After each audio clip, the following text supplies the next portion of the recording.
Welcome to TOCHI Stories. Please don't forget to like, subscribe, and turn on post notification because it will mean the whole world to me.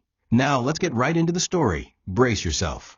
The ceiling fan rotated lazily above Chimamanda's head, barely moving the heavy heat that had settled into the walls of their small flat.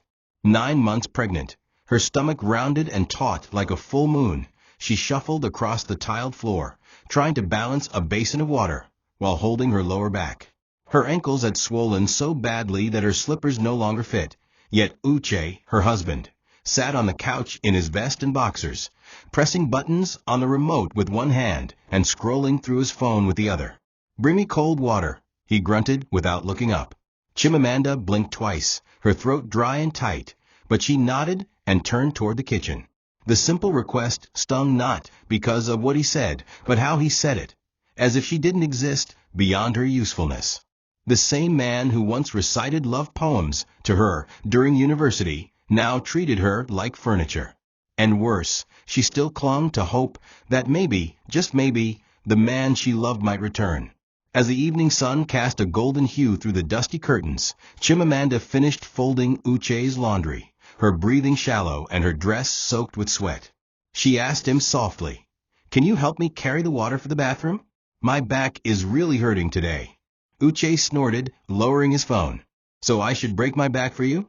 You're the one who wanted to get pregnant like a cow. Now you can't carry small water."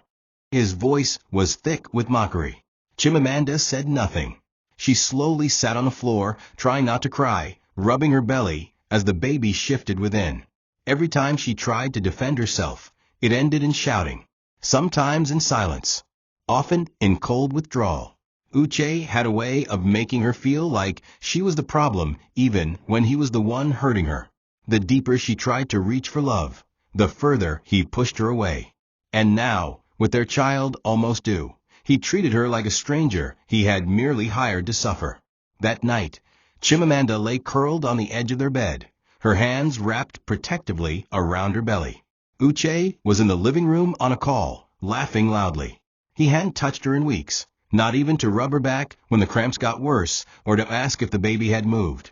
Chimamanda stared at the ceiling, counting the cracks in the plaster just to distract herself from the tears sliding down her cheeks. She missed her mother. She missed herself. Somewhere between the I do and the positive pregnancy test, she had become invisible. A wife in name, a servant in duty, and a prisoner in reality. Her smile, once vibrant and full of hope, now lived only in the presence of strangers. To Uche, she was just one more thing to command, and she had learned to smile through it all, because breaking down would only invite more blame. The next morning, Chimamanda barely managed to get out of bed. Her legs were cramping, and the child inside her felt heavy and low. But just as she sat on the edge of the bed to breathe through the ache, she heard Uche's voice, overly bright, welcoming someone at the door. Curious, she tied a wrapper around her nightgown and shuffled out of the room. Standing at the entrance was a tall, light-skinned woman in a short red dress, high heels clicking confidently against the tiles. Her makeup was perfect, her smile wide and strategic. "This is Ifeanyi," Uche said with a grin. "She's a brilliant businesswoman from the city. She'll be staying with us for a few days while I guide her." Chimamanda stared, her heart sinking. "Staying with us?" She forced a polite smile, swallowing the humiliation blooming in her chest. Ifeanyi extended a hand, her long nails painted gold. "You must be Chimamanda. Wow, you look so strong," she said, her tone sweet but dripping in subtle condescension. Uche chuckled. "My wife's a strong one, Shah, but she gets tired easily nowadays." Chimamanda didn't respond. Her palms were clammy, her throat burning. Something wasn't right. As the day unfolded, Chimamanda watched from a quiet corner of the living room while Uche showed Ifeanyi around the house. He laughed more in one afternoon than he had in weeks. He offered her the best drinks, played her favorite songs, and even joked about cooking her breakfast. "You're so silly, Uche," Ifeanyi giggled, resting a hand on his arm. Chimamanda saw it. The way he leaned closer, the way his eyes lingered on her. But what could she say?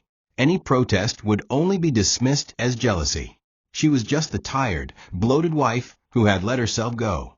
That evening, while Chimamanda served dinner, Ifeanyi casually commented, "You know, it's amazing how pregnancy changes a woman's body. I hope I bounce back fast when it's my turn." Uche laughed and added, "Some women just don't care after marriage." The words pierced like glass. Chimamanda forced herself not to cry. She ate alone in the kitchen that night, listening to their laughter echo through the hallway. After cleaning the dishes, Chimamanda walked to the guest room to offer extra towels. She knocked gently, and Ifeanyi opened the door halfway, looking amused.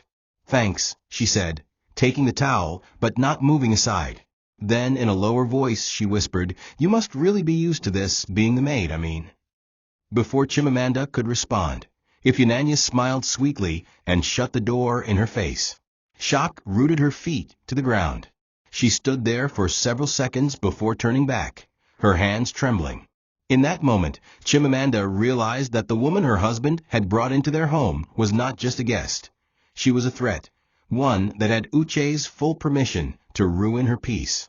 And Chimamanda, too weak to fight and too close to labor to walk away, could only retreat into silence, the kind that wraps around pain and teaches it how to survive. It was barely 7 a.m. when Uche banged on the bedroom door.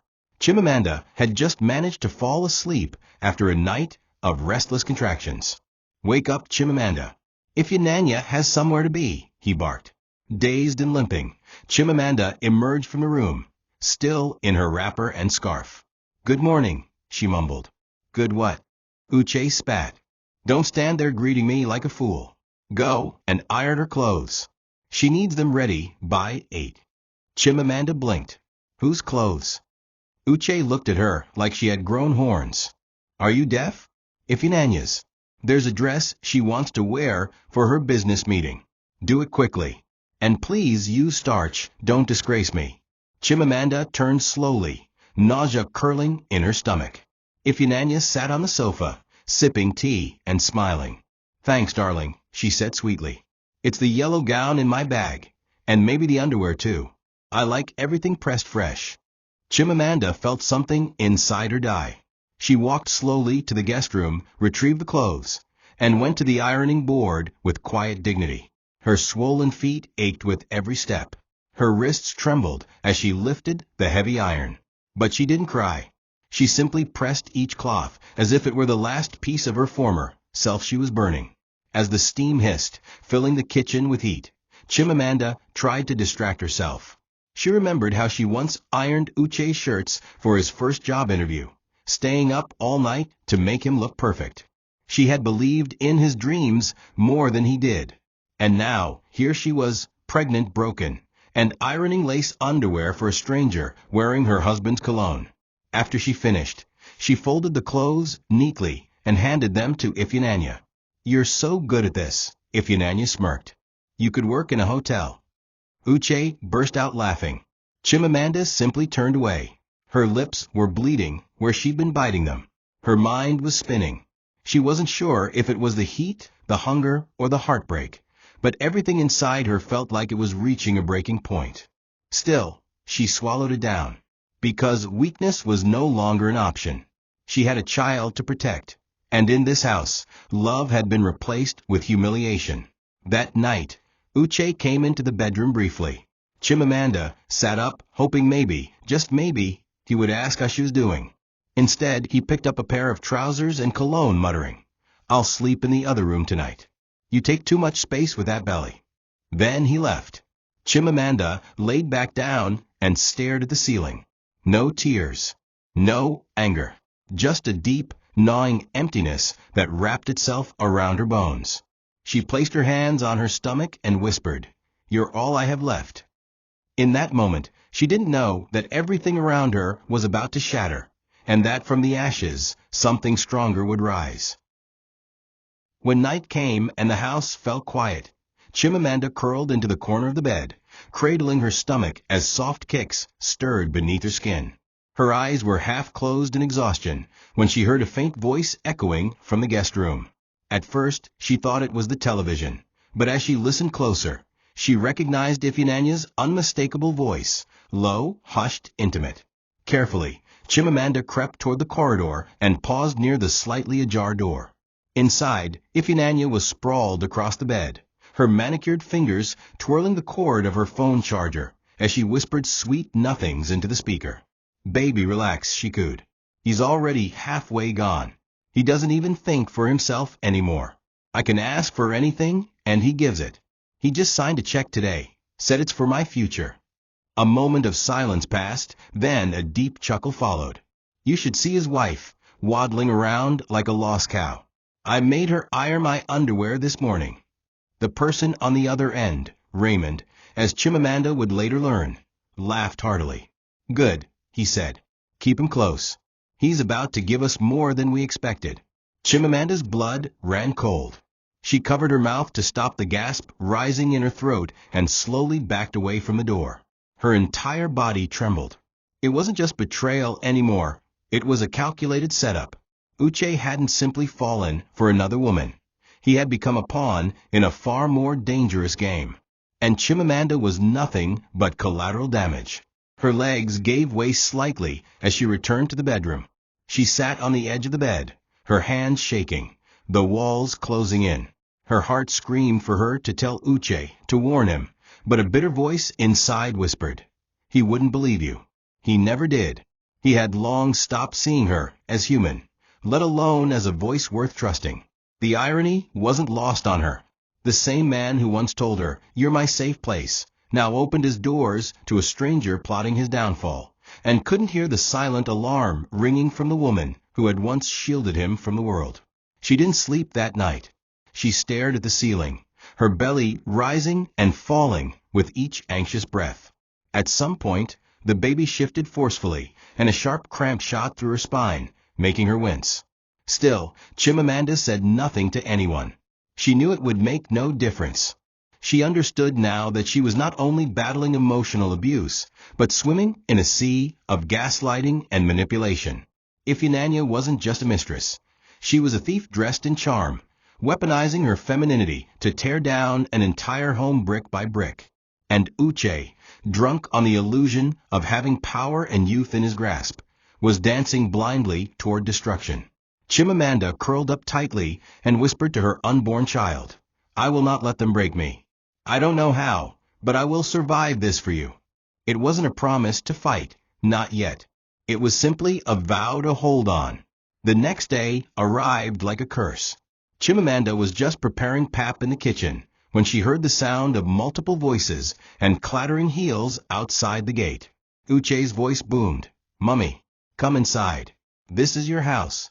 Chimamanda wiped her hands and came to the door, only to see Uche's mother, Mama Rosaline, and two of his sisters walk in dressed like royalty on Sunday.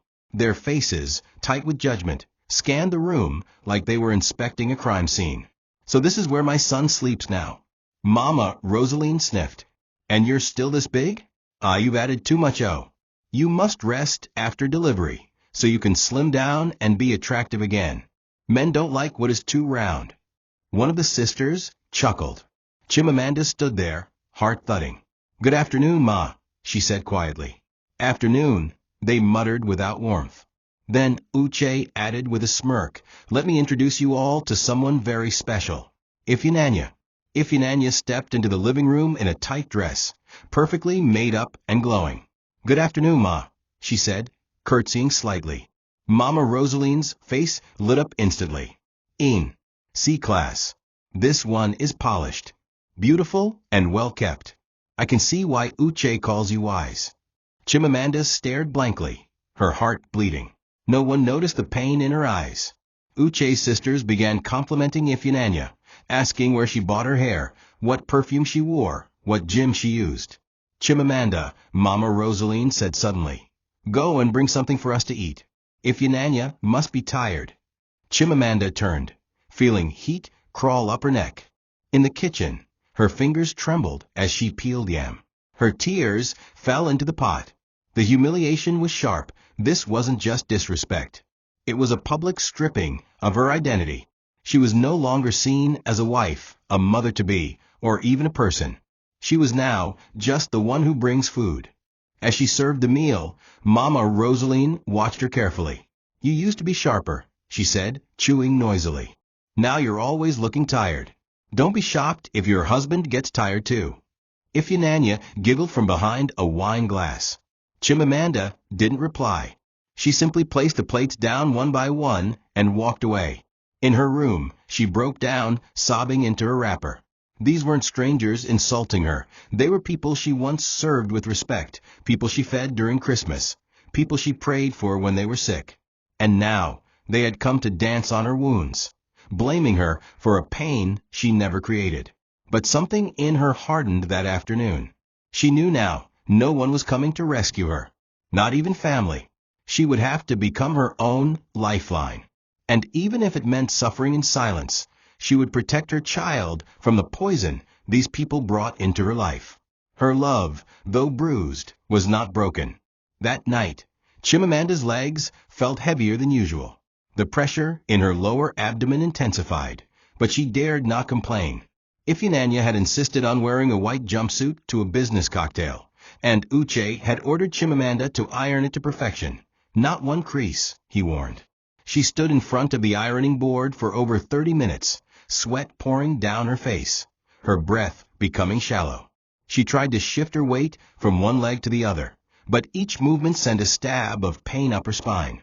She finished the last fold, turned to place the jumpsuit on a hanger, and then everything went dark.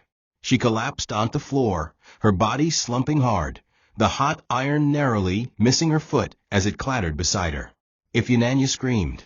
Uche ran in, looked at Chimamanda on the floor, then turned to Iphigenia. "Is anything burnt?" he asked. The hospital would later tell her neighbors that she was lucky. Chimamanda had gone into early labor, triggered by stress and physical overexertion. But she wouldn't hear those words immediately, because when her labor pains began hours later, Uche wasn't there. He had taken Iphigenia to the party. "We'll be back soon," he said, shrugging. "It's not like the baby is ready to come out this night." Chimamanda begged, pleaded with him to stay, but he rolled his eyes and left. Her neighbor, Mama Ngozi, an elderly widow who lived across the street, heard her screaming from the window and came rushing in. Chimamanda was drenched in sweat, unable to walk. With the help of 2 Okada men, Mama Ngozi bundled her into a kiki and rushed her to the local hospital. Chimamanda nearly passed out from pain.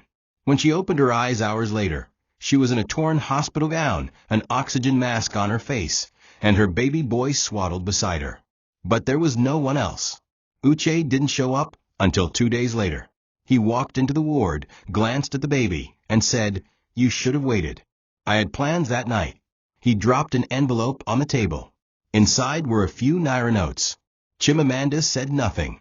Her body was weak, stitched and sore. Her soul was tired.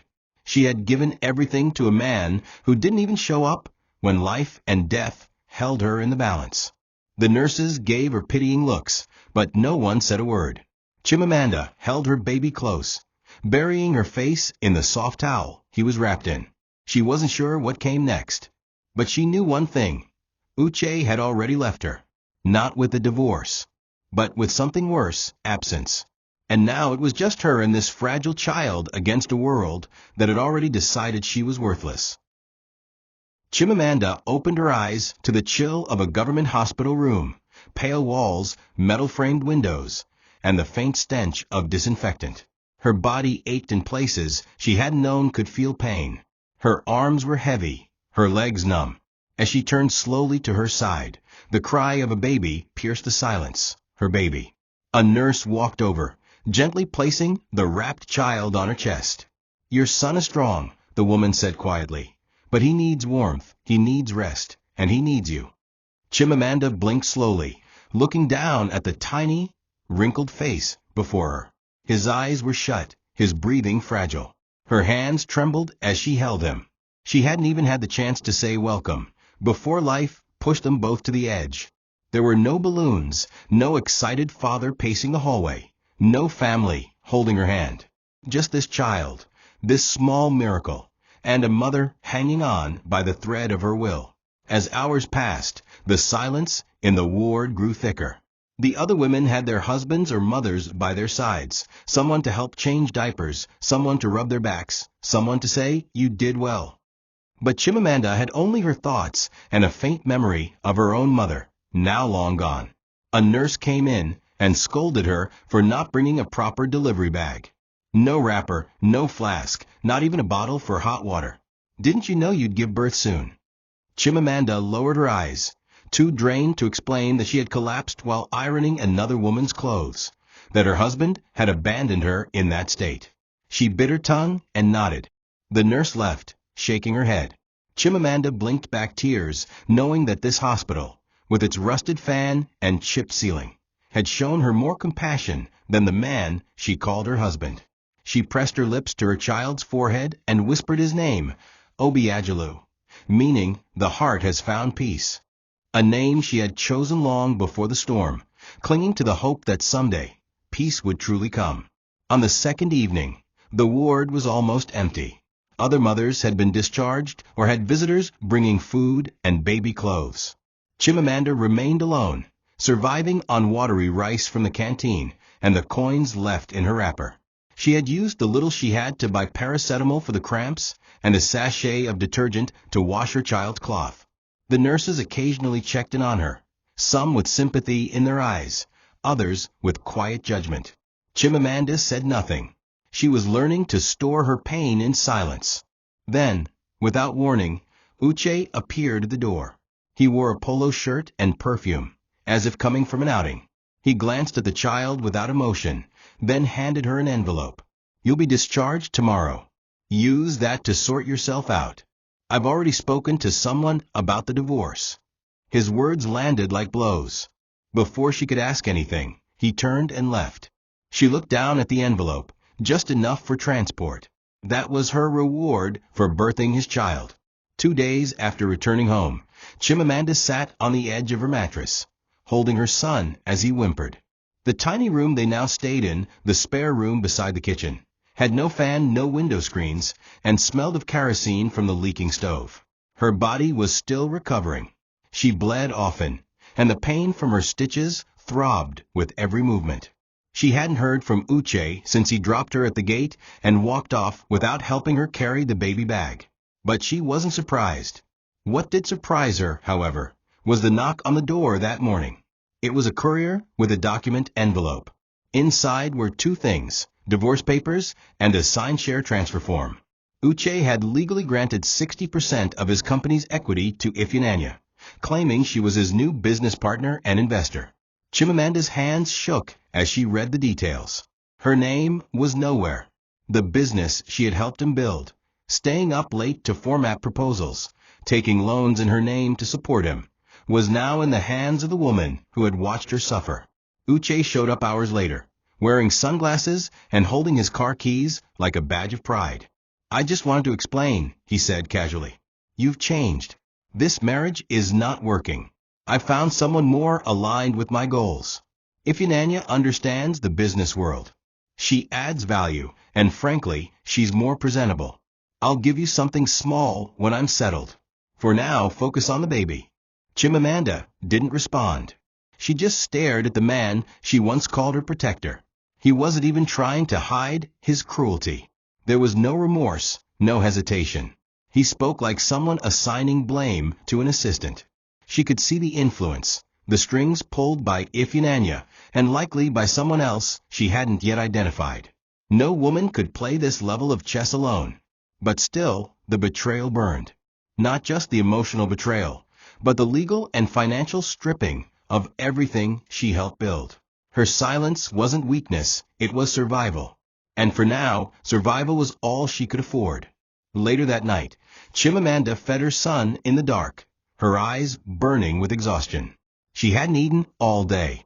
Her breasts were sore, her head throbbed, and the child cried in intervals too short to rest. But she rocked him gently, whispering lullabies through cracked lips. Uche was somewhere in the city, sipping wine and smiling beside a woman who had no idea how to suffer. And yet, the house was not hers, not truly. Chimamanda knew that one day, everything false would unravel. But she wasn't focused on revenge. Her priority was milk, diapers, rest. Her baby was all that mattered. She took the documents, folded them carefully, and tucked them under the mattress. Not for revenge, not yet, but for remembrance. One day, she would show her son what his father gave away and what his mother rebuilt with nothing but broken hands and a burning will. The days that followed passed like a blur. Chimamanda stayed out of sight, avoiding confrontation. She focused on healing, bathing her baby with boiled water, and using salt water to treat her stitches. Uche no longer returned home regularly, and when he did, he often came late, reeking of whiskey, acting irritated by the sound of the crying child. "Can't you keep him quiet?" he'd snap, slamming the bedroom door. One evening, Uche stormed into the house and went straight to his office drawer, yanking out files and shouting into his phone. "What do you mean the transfer is incomplete?" "She already signed. I want it finalized." Chimamanda listened quietly. Something was off. His voice, once so arrogant and composed, was now shrill with panic. That night, she overheard a call between Uche and a business partner. "She's not picking anymore," he said. "I sent millions. She said we'd register the shares together. Now she's gone." Ifeanyi had vanished. Uche tore through the apartment the next morning like a madman. He called every mutual contact, drove to her former flat, even contacted banks. Nothing. No social media posts, no messages, no receipts. Ifeanyi, the woman he had trusted more than his wife, had wiped her trail clean. The last bank transfer he made, over 30 million Nigerian nairas, had been to an offshore account in the name of RA Holdings, something he hadn't thought twice about. Now it made sense. The name Raymond suddenly clicked in Chimamanda's mind. She remembered the voice from the secret phone call the older man Ifeanyi had reported to.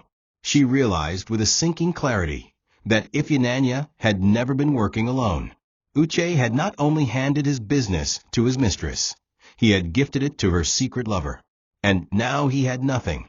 That night, Chimamanda sat by the window, rocking Obiagelu to sleep, while Uche paced outside, cursing and muttering to himself. She watched him from the shadows, not with satisfaction, but with a hollow kind of grief. Not for him, but for the pieces of herself she had sacrificed for this man.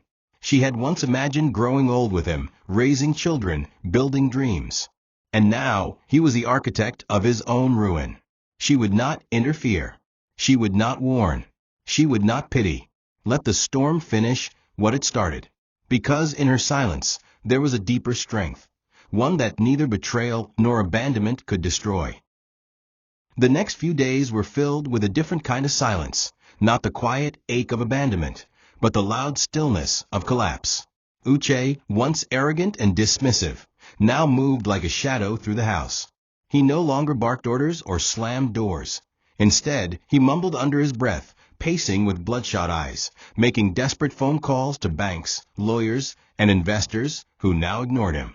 But as his world crumbled, he refused to accept the weight of his own decisions. Instead, like a man drowning, he reached for the nearest body to pull under with him. "Chimamanda, you brought this curse into my life," he spat one night, staggering into her room, his shirt half-buttoned and reeking of stale alcohol. "Ever since you came into my life, things have gone down. You're bad luck. A witch." His words hit her like sharp stones. She said nothing, holding Obiagelu to her chest and rocking him gently, shielding him from the venom of a man too weak to own his sins. The following morning, Uche's mother, Mama Rosaline, arrived unannounced, accompanied by two of her church friends. Chimamanda was still nursing her baby when the door swung open and judgment filled the air like thick smoke. "So you've decided to destroy my son's life, eh?" Mama Rosaline snapped, folding her arms tightly across her chest. "You seduced him with fake humility. Now look at you, useless and bloated. A real woman supports her husband. What did you do but drag him into debt and disgrace?" The other women nodded, clicking their tongues in disapproval. One of them even muttered that Chimamanda needed deliverance. Chimamanda sat frozen, her son sleeping against her shoulder, her spirit battered by the cruelty disguised as correction. She wanted to scream, to fight back, to remind them she had once sold her wedding ring to fund Uche's first office rent. But she knew the truth wouldn't matter. These were people who only saw what they wanted to see, a wife abandoned, therefore guilty. Her silence only fueled their contempt. And yet, she held it close. Because she understood something they didn't, that survival, not vindication, was her true victory. By the end of that week, Uche had told everyone who would listen that Chimamanda was the reason for his downfall. He claimed she bewitched his luck, mocked him to strangers, and ruined his chances at happiness. It was easier for him to rewrite the narrative than to admit he'd been manipulated by a woman half as clever as she was beautiful. People in the neighborhood began whispering. Some avoided Chimamanda at the borehole. Others stopped buying small items she hawked from the front step. Her shame became public, even though her only crime had been loving too deeply and forgiving too long. But even as the world blamed her, she grew quieter and stronger. Each insult watered the roots of something blooming inside her. Not rage, not revenge, but resilience. A quiet refusal to disappear, even when the world tried to erase her. Chimamanda sat in the corner of the cramped kitchen one evening, her baby asleep on her back, when the knock came. She opened the door to see an older woman with graying braids and a kind but weary face, Mama Agnes, her late mother's closest friend. The woman stepped in and embraced her tightly, saying nothing. When they finally sat, Chimamanda broke down for the first time in weeks. Not with tears of sorrow, but with the kind of broken sobs that come from surviving too much in too little time.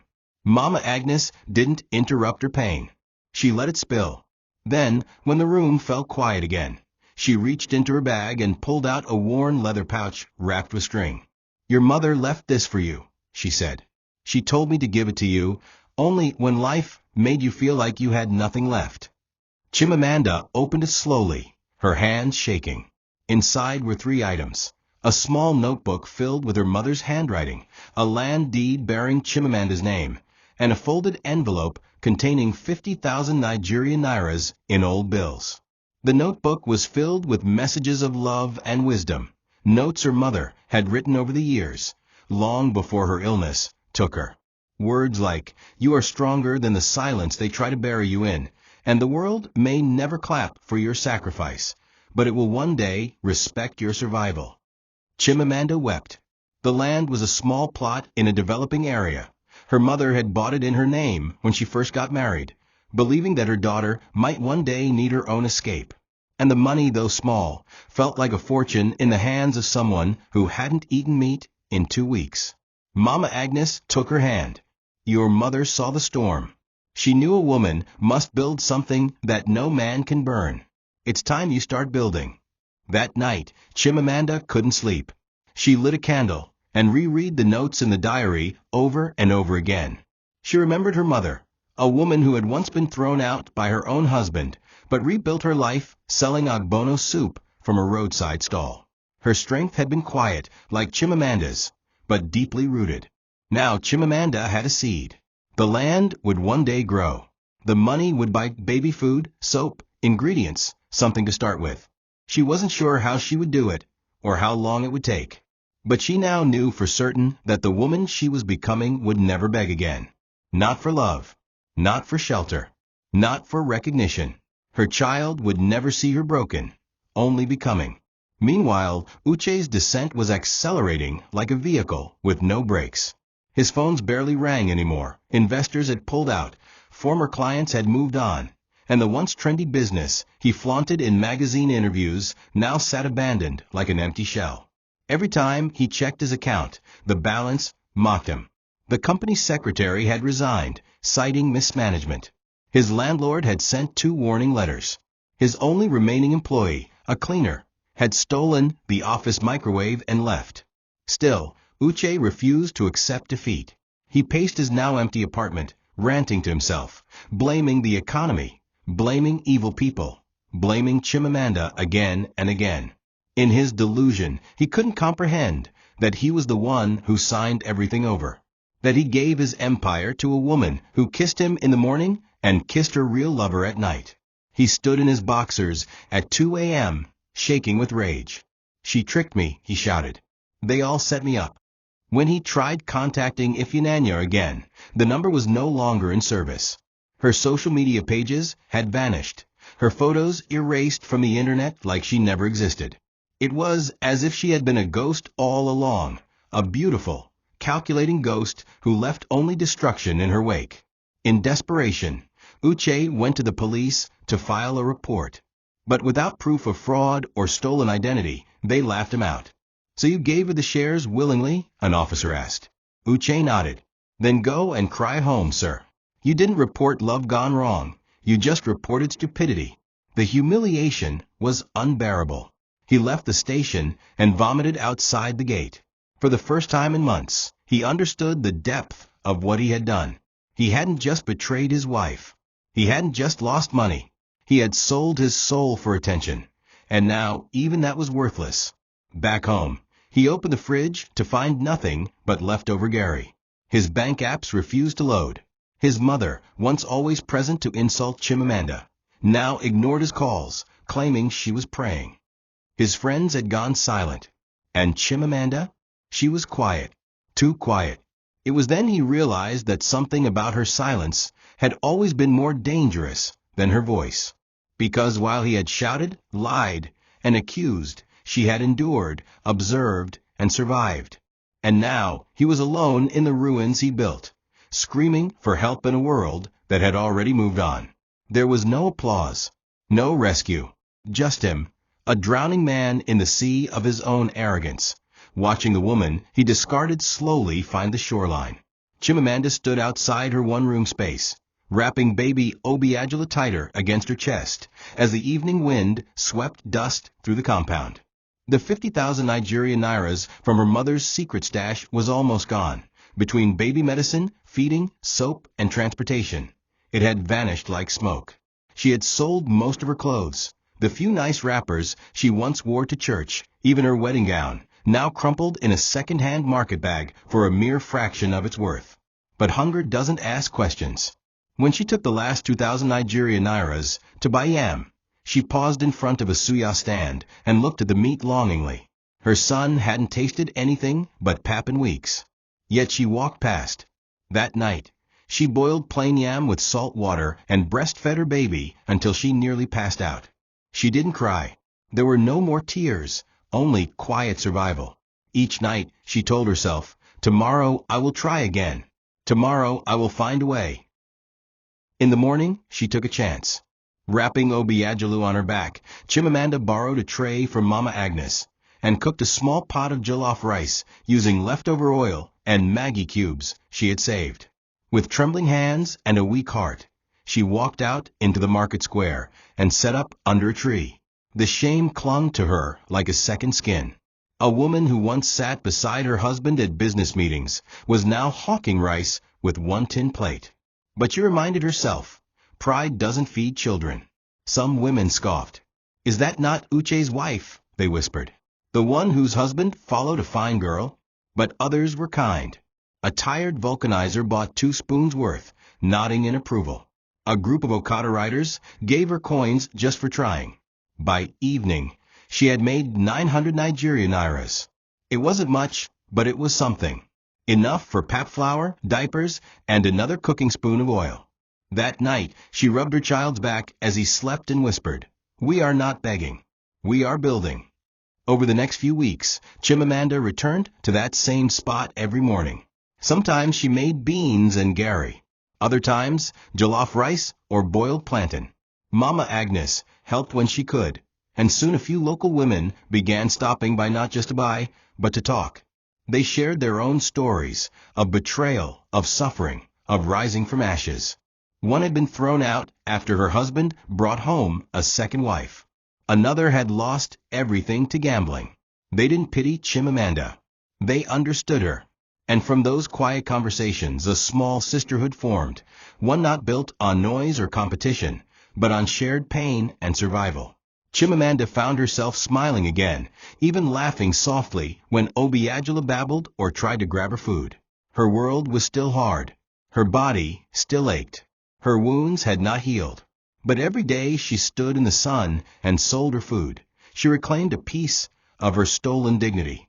and that was worth more than anyone knew. It was a rainy afternoon when Chimamanda sat curled beside the window, her child sleeping in a bundle of old wrappers. As thunder echoed in the distance, memories came flooding back like an unwanted visitor. She remembered university, the small moments, the handwritten notes Uche used to slide into her notebooks, the early morning walks across campus, where he promised her a future filled with laughter and partnership. He had been relentless in his pursuit, showering her with attention, calling her his piece, telling her she was unlike every other woman.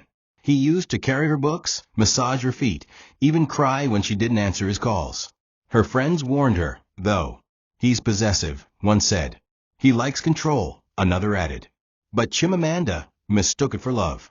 She believed his jealousy meant passion. She believed that if she loved him harder, he would feel secure. She didn't know then that you can't love someone out of their own brokenness. After marriage, the signs became clearer, the need to approve every friend, the harsh tone when she questioned his decisions, the way he twisted her words until she doubted her own thoughts. She remembered the first time he shouted at her in public, a minor issue about forgetting to bring his charger to a wedding. People watched. She apologized. He didn't. She remembered the first night he slept on the couch for no reason, and when she tried to ask what was wrong, he responded, "I need peace in this house." Every time she expressed her needs, he said she was being dramatic. Every time she cried, he said she was manipulating him. It was slow and silent, the unraveling of a marriage not by fire, but by quiet, daily erosion. And now, looking back, Chimamanda realized she had been trained to feel guilt for even existing. He had turned her into a ghost inside her own life. Yet even through the pain, she refused to hate herself for loving him. That love had been real, at least for her. It wasn't her fault he turned it into a weapon. What mattered now wasn't regret. It was understanding. Understanding that what she gave was never small. Understanding that her love wasn't weak, it was just misplaced. And most importantly, understanding that forgiveness didn't mean returning. It meant releasing herself from the guilt of staying too long. She stared down at her baby's tiny hands and whispered, "You won't grow up thinking your mother was a failure. You'll know she fought. You'll know she rose." Outside, the rain continued to fall, cleansing the dusty earth. And inside, Chimamanda felt something shift, not a full healing yet, but the beginning of a heart that was learning how to beat without bleeding. One sunny morning, while counting her meager profits from the food stand, Chimamanda noticed a man in a suit buying food from a wheelbarrow vendor nearby. He spoke politely, paid quickly, and seemed genuinely respectful. She watched him return daily. Eventually, he approached her stand, complimenting her food, and asking where she learned to cook. She smiled shyly, brushing it off. "My mother," she replied. One day, the man, Mr. Felix, returned with an offer. "I manage a cooperative of women who provide bulk meals to offices and construction sites," he said. "We're looking for more vendors. Your food is clean and tastes like home. Would you like to join?" Chimamanda's hands trembled slightly. It wasn't just the offer, it was the validation. Someone saw her work and respected it. She nodded slowly, unsure if she was dreaming. That evening, she told Mama Agnes, who hugged her tightly. "This is your door," the old woman whispered. "And this time, no one can slam it shut." With Mama Agnes' help, Chimamanda used her land papers to register a food supply brand under Obiagula's name. She named it Obi's Kitchen, a tribute to the child who gave her a reason to keep going. They opened a small account, printed simple flyers, and started taking bulk orders through Felix's cooperative. Chimamanda woke every morning at 4 a.m., cooking, packaging, and labeling meals. She delivered them herself with Obiagulu strapped to her back. Her hands burned from hot oil. Her legs ached from walking. But her soul began to soar. She was no longer begging to exist. She was building something no one could take. Her name began to spread quietly. The woman who rose from nothing, who didn't beg, who didn't curse, who just worked and survived. Other women came to her for advice. She helped where she could, never with arrogance, always with grace. Weeks later, as Chimamanda stood at her stall, someone dropped a flyer on her table. a flyer advertising a birthday event for one of the town's most notorious socialites. The caterer listed on the flyer was none other than her, Obi's Kitchen. She blinked, stunned. She hadn't even known the event was this big. Mr. Felix had submitted her name after another vendor fell ill. Her heart raced. Her food, her hands, her quiet effort. All of it had reached places even her voice had never dreamed of. That night, she held her child closer than ever and whispered, "We're doing it, my son. Not for revenge. Not for applause. Just for us." Because in a world that tried so hard to bury her, Chimamanda had found something stronger than anger: purpose. Uche sat under a faded canopy outside a local barbershop, staring into space as the sounds of Lagos life moved around him. Generators humming, Danfo buses honking, and vendors shouting offers for sachet water and plantain chips. His beard had grown uneven, his once prized car had been repossessed, and his phone was now a ghost town of unanswered messages. A friend from his university days approached and handed him a flyer. "This woman feeds half the neighborhood now," the man said, smiling. Uche took the flyer casually, but as his eyes scanned the content, his heart skipped. There it was, Obi's Kitchen, printed boldly, along with the event details. At the bottom was the logo, a baby's silhouette wrapped in steam. Chimamanda's child. Chimamanda's work. His hands trembled. Could it really be her? He had barely thought of her beyond blaming her for his downfall, but now the reality hit him like a slap. While he had been sinking, she had been rising, silently, steadily. Later that week, he found the event location, a rented hall decorated with balloons and silver streamers. From the outside, he could hear music, laughter, and clinking glasses. Curious and desperate, he walked toward the gate, dressed in his old faded jeans and a shirt missing a button. As he approached the security guard, he noticed a food truck parked at the side, adorned with the same Obi's Kitchen logo. He froze. A woman walked past carrying a tray of jollof rice, suya skewers, and moin moin, the scent so rich it brought back memories of Chimamanda's kitchen in their first rented apartment. Uche took a few steps closer until he could see inside. And there she was, Chimamanda, in a simple white gown, her hair braided neatly, carrying a tray with grace and confidence. She smiled at one of the guests, her eyes soft but sure. Their child, Obiagelu, stood beside her in a tiny branded apron, handing out bottled water. Uche couldn't breathe. He had come to mock, to confirm some rumor of survival, and maybe laugh at her struggle. But what he saw instead was something unshakable. Chimamanda wasn't surviving, she was thriving. And not in the way social media celebrates, not with glitz or loud declarations, but with a quiet power built from scratch with her bare hands. He stood frozen until the security man stepped toward him. "Oga, get invitation?" Uche nodded slowly and turned around. He couldn't walk in. He couldn't face her. He walked back into the street, each step heavier than the last. He had chosen lust over loyalty. And now the woman he discarded like old paper had built an empire from the ashes he left behind. That night, he sat in a dark room, staring at the flyer for hours, not with anger, but with a strange mixture of shame and awe. She never fought back. She never cursed him. She just became more. Thousands of miles away, in a beachfront villa in Cape Town, Ifeanyi lay beside Raymond in a silk robe, sipping wine and scrolling through her tablet. Her social media feed was polished and curated. Pictures of her standing beside luxury cars, dining in five-star restaurants, and lounging in designer wear. The captions were vague but strategic. Soft life only. Manifesting abundance. To the world, she was an influencer who had worked hard and stayed consistent. No one knew the truth, that she had played Uche like a drum under Raymond's guidance. The plan had worked better than she imagined. Raymond, twice divorced and a master at manipulating legal loopholes, had instructed her from the start. Seduce, influence, control, and get the signature. She had followed the steps to perfection, and now Raymond owned majority shares of a company Uche once bragged about in every corner of Lagos. Ifeanyi, however, was no longer just a tool. She now tasted the real power, and wanted more. Back in Nigeria, Uche had begun trying to contact her again. He created multiple fake profiles, sent emails, and even tagged her in desperate social media comments. Please explain what happened. You can't do this to me. I trusted you. But Ifeananya didn't flinch. She blocked every handle, changed her number. Raymond had warned her, don't look back. You don't owe him anything. And she believed him. Uche was yesterday's ladder, useful until she climbed higher. But what Ifeananya didn't see coming was Raymond's new shift in energy. He had started staying out late, taking calls in the bathroom, password-locking devices. One night, when she tried to log into the shared bank account they had used to collect Uche's transfer, it was empty. Panic set in.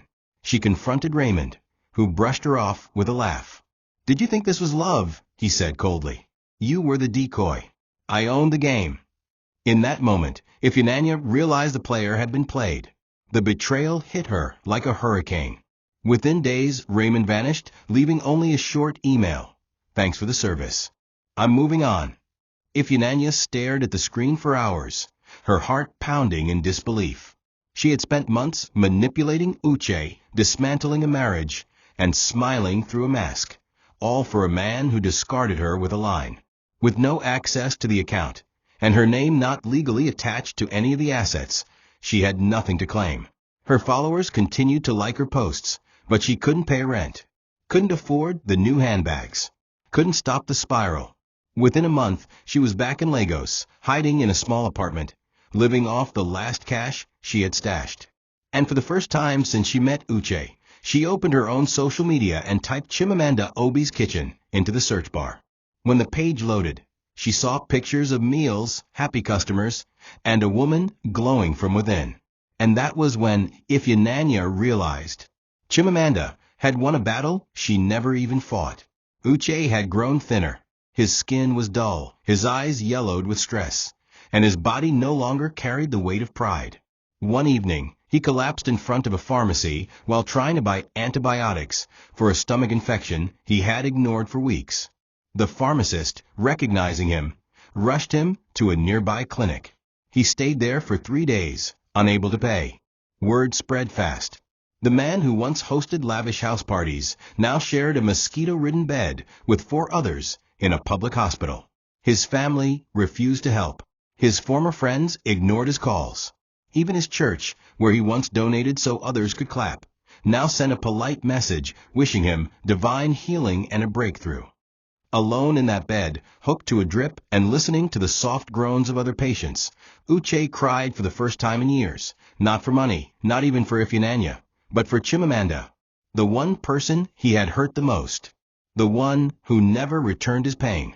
In his weakened state, he wrote letters. Long, handwritten letters on old hospital paper. He poured out apologies, confessions, and memories. He begged for forgiveness, not to return to her, but to be seen as human again in her eyes. You were always better than me, he wrote. I was too proud to admit it. I didn't deserve you. He sent the letters through an old friend who agreed to deliver them discreetly. When the envelope reached Mama Agnes, she opened it, read each word carefully, and then walked outside and lit a match. Chimamanda stood behind her in silence, holding Obiagelu on her hip. Mama Agnes looked her in the eye. You don't owe him anything, she said gently. Let the fire carry it all. The letters burned slowly, each page curling into ash. Chimamanda said nothing. Her silence wasn't out of hatred. It was peace. A peace earned through suffering, resilience, and release. In the weeks that followed, Uche tried one last time. He dragged his tired body to her old compound. The gate was locked. The neighbors said she had moved. She has a shop now, one boy whispered. She sells food. Big clients too. Uche sat outside for hours, hoping to catch a glimpse, a moment, a word. But Chimamanda never came. Instead, he watched other women pass by, women who greeted him with scorn or sympathy, none of whom he recognized. He sat there for hours, waiting for something that would never arrive. And slowly, like a man coming out of a dream, he realized the truth. She was gone. Not to another man. Not to a new life he could sabotage. But to herself. And that, more than anything, was what broke him. Not her anger. Not her success. but her silence. The silence that said, "I survived you, and you will never touch me again." The morning sun filtered through the half-open window of Chimamanda's modest apartment, casting golden streaks across the tile floor. Obiagelu, now walking clumsily on his small feet, giggled as he ran from one end of the living room to the other, pulling the hem of his mother's wrapper. Chimamanda stood by the kitchen counter, stirring a pot of egusi soup for one of her clients, a small tech startup that had fallen in love with her weekday lunch deliveries. Business was still growing, not at the speed of the loud and flamboyant, but steadily, organically, the way flowers bloom in a quiet field no one watches. She now had 2 women working under her, both single mothers she had met at her old street market stand. Her apartment wasn't luxurious, but it was hers. There were no broken ceilings, no tears in her pillow at night.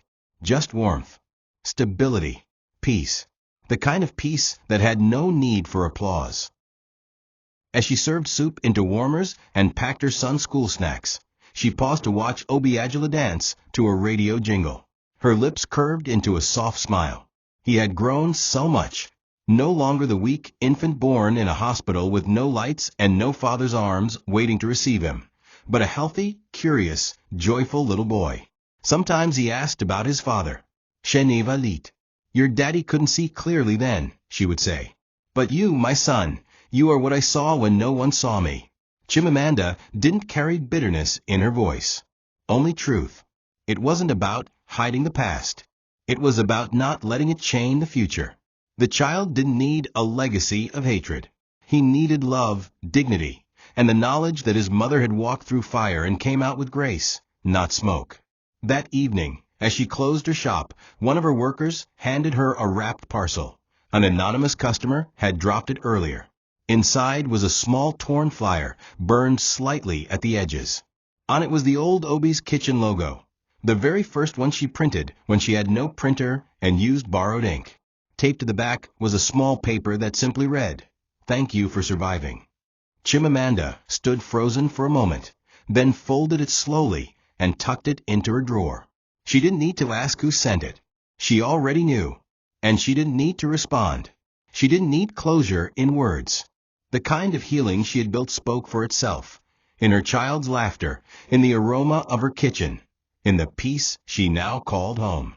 She sat on the floor with Obiagelu that night, feeding him rice with her fingers and humming an old lullaby. There was no noise, no camera, no speech, just a woman who had once been broken, now whole. Uche sat on the edge of a gutter outside a rundown chemist shop, clutching his stomach as spasms of pain twisted through him. His once bright skin had dulled under the layers of neglect, his lips cracked from dehydration, and his eyes held the lost glaze of a man who had finally realized the cost of arrogance. Around him, life continued. Kiki drivers zooming past, market women shouting prices, children chasing after balls. But no one noticed him. The world had moved on. He had become invisible. He hadn't eaten in 2 days. His body had begun to smell. Still, pride clung to his bones. He refused to beg loudly, instead whispering for help to those who passed, pretending he just needed transport. But they all kept walking. Some knew him. Some remembered the flashy suits, the tinted car, the mistress with red lipstick. They remembered the man who once bragged about control. Now, he couldn't even control his bladder. That afternoon, he heard footsteps. Soft, measured, confident. He looked up slowly, and his heart nearly stopped. Chimamanda was walking past on the other side of the road, her son holding her hand, a small branded basket on her arm. She wore a plain blue dress, her hair tied in a scarf, her eyes glowing with quiet focus. She didn't see him at first, but something in her turned, a pause in her spirit, and her eyes met his. For a moment, time froze. She saw everything. The hunger, the regret, the broken man sitting in the very dust he once kicked toward her feet. Uche's lips trembled. He opened his mouth to call her name, to beg for forgiveness, for water, for hope. But the words didn't come. Chimamanda didn't move closer. She didn't speak. She didn't throw insults or quotes about karma. She just looked at him, fully, quietly, without emotion. Then she blinked, tightened her grip on Obiagela's hand and walked on. Uche watched her disappear into the crowd, swallowed by a city that now belonged more to her than it ever did to him. For the first time, he understood what real punishment looked like. Not handcuffs, not jail, but being forgotten by the very person who once gave you everything. He had thrown her away, and she hadn't fought him. She had simply removed herself and become untouchable. That night, as the sky darkened and rain threatened, Uche curled up by the chemist's wall, whispering her name to no one. But Chimamanda never looked back. Because true karma doesn't need noise. It doesn't need fire or thunder. Sometimes it's just a woman walking past, too whole to ever be wounded again. Thank you for watching this video. What did you learn from this story? Drop it in the comments. Please make sure you like, comment, and subscribe to my YouTube channel TOCHI Stories for more.